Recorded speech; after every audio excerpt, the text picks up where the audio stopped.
কেমন আছেন বন্ধুরা? আশা করি সকলেই অনেক ভালো আছেন। তো আপনাদের সামনে আবার আমি চলে এসেছি নতুন একটি ভিডিও নিয়ে।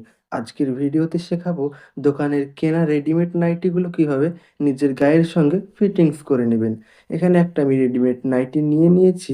এবার এই নাইটিটার হাত এবং ফিতাগুলো খুলে নিলাম। এবার নাইটির বডিটাকে ৪ ভাঁজ করে নিয়েছি। এবার আমাকে বডির মাপ অনুযায়ী কাটিং করতে হবে। তো ১ম এ আমি পুটের মাপ নেব। পুটের যতটুকু মাপ হবে তার অর্ধেক নিতে হবে। এখানে আমি নিচ্ছি ৬.৫ ইঞ্চ। ১৩ র অর্ধেক ৬.৫। এবার আর্মহোলের জন্য এই ঝুলটাও নিচ্ছি আমি ৬.৫ ইঞ্চ। এবার এখানে বডির মাপ নেব। বডির মাপ যতটুকু হবে তার ৪ ভাগের ১ ভাগ নিতে হবে এবং তার সঙ্গে ১ ইঞ্চ এক্সট্রা নিলাম। এবার এখান থেকে ৮ ইঞ্চি নিচে আরেকটি দাগ দেব। এবার এখানে নিব মাজার মাপ। এখানেও সেম তাই, যতটুকু হবে তার ৪ ভাগের ১ ভাগ এবং তার সঙ্গে ১ ইঞ্চ এক্সট্রা। এবার আর্মহোলের শেপ দিয়ে নিলাম। এবার সাইডের দাগটা মিলিয়ে দেব।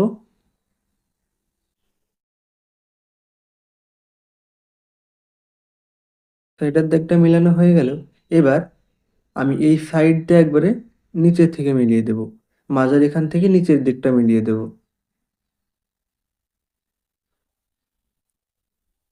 মিলিয়ে দিলাম। এবার এই মার্ক বরাবর আমি কাটিং করে নেব।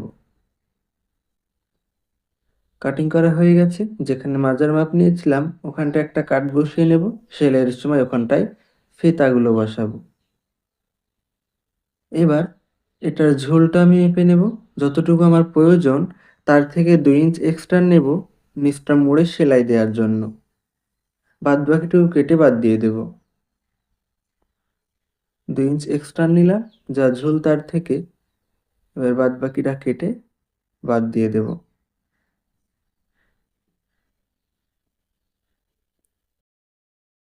এবার এটাকে সরিয়ে রাখবো।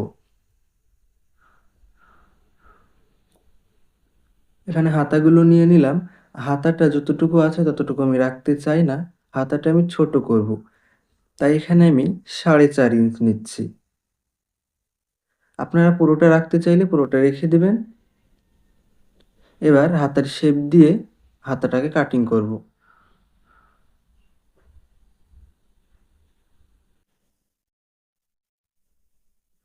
হয়ে গেল। এবার হাতার মুহুরির মাপ নিতে হবে। মুহুরি যতটুকু হবে তার অর্ধেক নিতে হবে এবং তার সঙ্গে ১ ইঞ্চ এক্সট্রা। হাতাটা কাটিং করা হয়ে গেল। এখানে বডিটা শার্ট করে নিয়ে হাতাটাকে লাগিয়ে নিতে হবে। ২ সাইডের দুটো হাত। এখানে আমি লাগিয়ে নিয়েছি হাতা। এবার সাইডটা সেলাই করতে হবে। যেখানে কাট বসিয়ে রেখেছিলাম মাজার ওখানটায় ফিতাটা বসিয়ে সাইডটা সেলাই দিয়ে নেব। ২ সাইড এভাবে সেলাই দিয়ে নিয়েছি। কেমন হয়েছে নাইটিটা অবশ্যই কমেন্টে জানাবেন।